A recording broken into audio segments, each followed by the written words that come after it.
Como siempre, panorama económico con temas de interés para que ustedes puedan analizar la situación y hechos que se registran en nuestro país y en el mundo.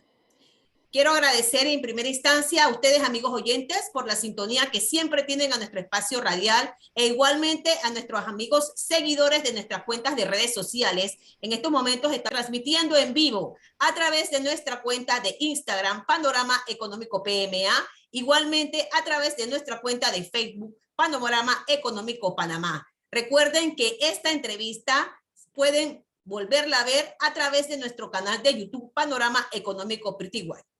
Como siempre, los domingos, en compañía de nuestro amigo y colega Cristóbal Chen.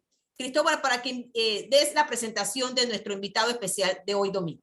Buenos días, Sandra, amigos oyentes de este espacio radial. Hoy nos encontramos con el licenciado Rubén Castillo. Él es el presidente del Consejo Nacional de la Empresa Privada, la cúpula empresarial del país, donde están representados todos los sectores productivos que dan todos los días y generan el desarrollo que se da en el país. Así que buenos días, licenciado, a nuestro espacio radial. Gracias por su participación hoy aquí en Panorama Económico. Oh, gracias a ustedes por la invitación. Buenos días a todos sus radioescuchas. Hay temas que son de interés para la ciudadanía y queremos conocer las impresiones que ustedes tienen sobre temas puntuales. En primera instancia, reactivación económica. Ante la pandemia del COVID-19, el gobierno nacional tuvo que establecer un plan especial para reactivar la economía que ha sido perjudicada con esta pandemia. Sus impresiones al respecto en lo que se ha realizado hasta el momento y la ejecución de este plan.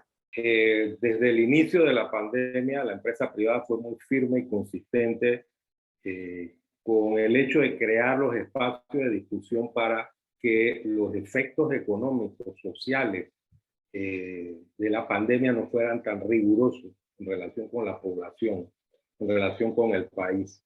De esa interacción con el Estado se generaron varias mesas de negociación o más bien de conversación con el ánimo de producir la hoja de ruta para que el país volviera a su crecimiento económico. Una mesa fundamental fue la mesa de reactivación económica. En esa mesa de reactivación económica se consensuaron una gran cantidad de puntos, que debo aclarar que no se trata de un plan de gobierno, se trata de elementos básicos para poder generar oportunidades económicas que a su vez produjeran el restablecimiento de las plazas de empleo. Esa mesa de reactivación, como ya lo señalé, produjo consensos. Esos consensos tienen una serie de ejes. Hay unos ejes transversales que principalmente, por ejemplo, van dirigidos a la desburocratización del Estado, que es una barrera contundente que afecta mucho la reactivación y que afecta a la actividad económica en general. Se postuló que hay que hacer un esfuerzo para reducir los pastos cuando una empresa se quiere formalizar o para la realización de actividades económicas. En esto ha sido muy importante la participación de la AIG, que sin lugar a duda ha tenido un papel preponderante durante todo el periodo de la pandemia. También debo señalar que hay una promoción del consumo de los productos nacionales, promoción que surge también del resultado de las conversaciones en la mesa de reactivación. También se habló del sector financiero, del sector construcción, que tiene que ver con una producción masiva de empleo históricamente. Se habló también del sector turismo, que duda cabe que es imprescindible que el sector turismo recobre su vigor. Tiene muchas perspectivas Panamá desarrollando el turismo, eso ya ha sido comprobado. En fin, una gran cantidad de temas a los cuales se le está dando seguimiento como consecuencia de esos encuentros por la reactivación económica. Licenciado, hay un tema que está afectando mucho a los panameños, que es la inflación. Ahora, aunado al COVID, se ha dado la guerra entre Ucrania y Rusia. Eso ha disparado los precios de los combustibles a niveles nunca antes vistos. Entonces los panameños están que con el mismo sueldo no tienen el poder adquisitivo que tenían hace 2 años, 3 años. ¿Qué paliativo se está buscando esta situación? ¿Cuál es la opinión del sector privado panameño? Bueno, ahora mismo podemos decir que se ha generado la tormenta perfecta porque se ha unido el efecto pernicioso del COVID desde el punto de vista sanitario, social y económico con esta situación externa de la guerra de Rusia contra Ucrania. Qué duda cabe que ha generado una inflación importante. El aumento de los combustibles determina mucho de los precios que están sufriendo la ciudadanía. Esta situación se tiene que enfrentar como un todo, es decir, la sociedad completa tiene que hacer conciencia de lo que estamos enfrentando. Fíjense lo siguiente, creo que el Estado debe ser austero, es decir, racionalizar el gasto. Eso es un elemento importante. El gasto debe ser dirigido a lo que sea conducente a producir resultados positivos para invertir en el país. Además de eso, tenemos que entender que el tema del combustible también se enfrenta con la austeridad en la casa. No podemos hacer uso indiscriminado de los combustibles, porque eso también afecta al país. Tenemos que ser austeros completamente en este periodo y esperar que esto sea temporal. Yo estimo que una vez la guerra termine, nuevamente los precios comenzarán a estabilizarse. Recuerden que también teníamos en el medio la crisis de los fletes, un aumento desmesurado de los fletes que también está afectando no solamente los precios, sino que está afectando la disponibilidad de los bienes. Entonces, tenemos que hacer conciencia de esta situación, reducir el consumo, construir un Estado austero, es decir, las autoridades deben entender que hay que hacer política de austeridad, promover la política de austeridad de tal forma que podamos controlar el gasto público. Y además de eso, es imprescindible que avancemos en el tema de la reactivación económica, porque en la medida en que avancemos en el tema de la reactivación económica vamos a lograr que más panameños puedan tener acceso a un puesto de trabajo y que puedan con ese puesto de trabajo enfrentar la dura situación que afronta el país. Si van a darse subsidios adicionales por la situación que estamos viviendo, estos deben ser focalizados, no pueden ser indiscriminados. Y yo creo que tomando esas medidas podemos enfrentar o paliar más bien la situación que ha surgido con lo que hemos denominado tormenta perfecta de los efectos de la pandemia y de la guerra. Licenciado, en esta semana, y refiriéndonos al tema del aumento del combustible, se presentó una propuesta en donde se habla de reducir la jornada laboral en el sector público. ¿Qué ha analizado el sector privado al respecto? Bueno, en realidad el concepto no es reducir la jornada, reducir la cantidad de días de trabajo en la semana, aumentar la cantidad de horas diarias para que el trabajador público pueda disfrutar al final de por lo menos un día más de descanso, y con eso, según los proponentes, se lograría disminuir el costo del combustible que utilizan las personas que se mueven hacia sus puestos de trabajo, o el costo del transporte, hablando en términos generales.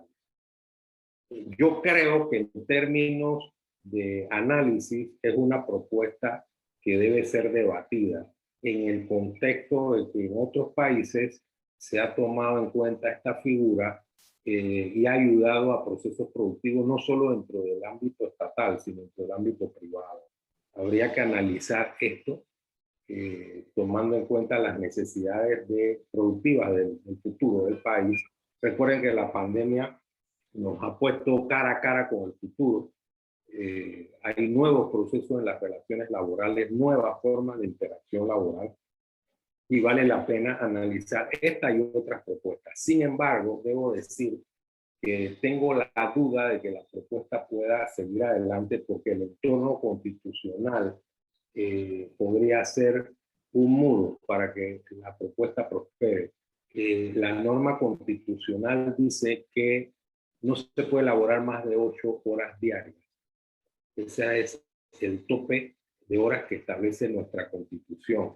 Si decimos que un día o varios días a la semana el trabajador va a laborar más de las 8 horas, podríamos entrar en colisión con la Constitución.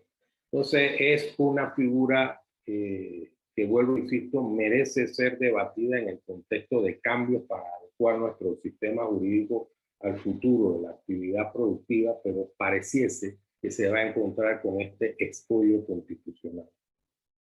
Otro de los temas que también le preocupa a la ciudadanía es la situación de la Caja de Seguro Social y aunado a esto, la adquisición de medicamentos.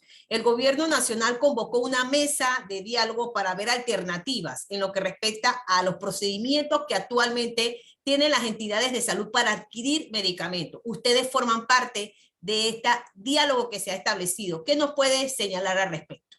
Bueno, con el tema de los medicamentos hemos sido muy claros y hemos participado en los diálogos. Hemos dicho que en todos los diálogos la empresa privada va a participar con espíritu patriótico en aras de construir consensos, en aras de construir un mejor país. En este caso específico hemos dicho que hay que aumentar la competencia, que la competencia es virtuosa en el sentido de que ayuda a reducir los costos. Hay que mejorar las estructuras administrativas de la Caja de Seguro Social en cuanto al seguimiento del consumo de medicamentos. Nosotros hemos vivido en los últimos años, por ejemplo, un aumento de enfermedades crónicas como la diabetes y la hipertensión. Tenemos que lograr estadísticamente tener una proyección de cómo eso afecta la disponibilidad de medicamentos. Si más personas se van a enfermar de este tipo de enfermedades, nosotros tenemos que proyectar esa situación a fin de que no haya desabastecimiento. Y además, en positivo, desarrollar las políticas para evitar que exista el aumento de este tipo de enfermedades. Hay que mejorar el sistema informático de la Caja de Seguro Social definitivamente. Eso nos ayudaría a disminuir esas situaciones de súbitos desabastecimiento o, como hemos visto en algunas ocasiones, que se pierden medicamentos que no son utilizados. O sea, todos esos elementos son indispensables para que podamos tener disponibilidad, si no permanente, casi permanente de medicamentos en los casos en que la sociedad lo demanda. Es obvio que es así. La sociedad, las personas que tienen algún tipo de enfermedad deben tener el derecho permanente de lograr los medicamentos que ayuden a la cura de esas enfermedades o a mitigar sus efectos. Hay ahora mismo un seguimiento de esa mesa de medicamentos. Casualmente mañana hay una nueva reunión y esperemos que se den los resultados que toda la sociedad espera. Licenciado, hay un problema que preocupa mucho a los panameños que nos vamos a jubilar, que estamos ya dentro de unos años, que es el Fondo de Validez y Vejez y Muerte, que está prácticamente en números rojos. El gobierno hace poco anunció que se le va a inyectar 190 millones de la actividad minera en Panamá, producto de la ganancia que se dan allí. Algunos sectores como de los trabajadores dicen que eso es pretender tratar un paro cardíaco con una aspirina. ¿Cuál es la posición del sector empresarial? ¿Va a ayudar estos 190 millones? ¿Qué se espera? ¿Cuál es la perspectiva? vamos a ver, nos tiene que dar un ataque de realismo a todos los panameños cuando analizamos este tema. Y comienzo con estadísticas duras. En el año 2050, y esta es una estadística de la ONU, habrá más de 1.200 millones de personas en el mundo con más de 60 años. Hay una estadística que indica que hay una reducción de la natalidad. Eso significa que habrá menos personas trabajando. Eso puede estudiarse con claridad. Hay menos personas trabajando, habrá menos personas trabajando en relación con las personas que están jubiladas. Qué duda cabe que en los últimos años, por el desarrollo de la medicina, la tecnología y demás, las personas viven más. Y eso es muy bueno. Y ojalá que el mundo gire hacia eso, que las personas puedan tener mayor vitalidad, mejor salud, mejor desarrollo. Sin embargo, esa situación hace que tengamos que examinar con mucho cuidado los sistemas de invalidez, vejez y muerte. Es imposible que sin analizar esta data que acabo de mencionar, busquemos una solución al programa de invalidez, vejez y muerte. Nosotros como empresas privadas participamos en el diálogo y sugerimos que se hiciera un análisis por parte de la Organización Internacional del Trabajo. Ese análisis supone que este organismo internacional evaluara la situación de invalidez, vejez y muerte. ¿Por qué lo pedimos? Porque es un organismo imparcial, un organismo del cual participan los estados, el sector laboral y los empresarios. Eso fue validado por los trabajadores y ahora mismo está en el proceso de la construcción de ese informe. Casualmente la semana pasada fuimos a Costa Rica, a la regional de la Organización Internacional del Trabajo, con el objetivo de evaluar cómo iba el progreso de ese informe.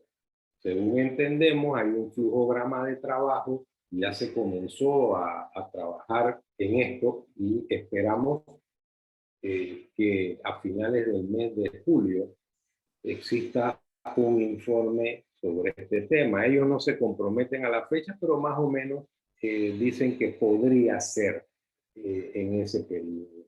Si allí se refleja lo que nosotros sabemos, nos vamos a dar cuenta que hay una situación crítica de este programa. Si nosotros decimos que con 190 millones resolvemos el problema, creo que el Estado no lo ha dicho, el presidente no lo ha dicho, pero puede quedar en el ambiente ese concepto de los 190 millones como una especie de fórmula mágica para resolver la situación, cosa que no es cierta.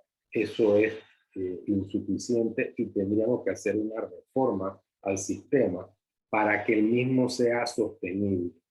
Si nosotros decimos no vamos a evaluar, ni siquiera evaluar ni analizar las paramétricas, me parece que es un error. ¿Por qué es un error?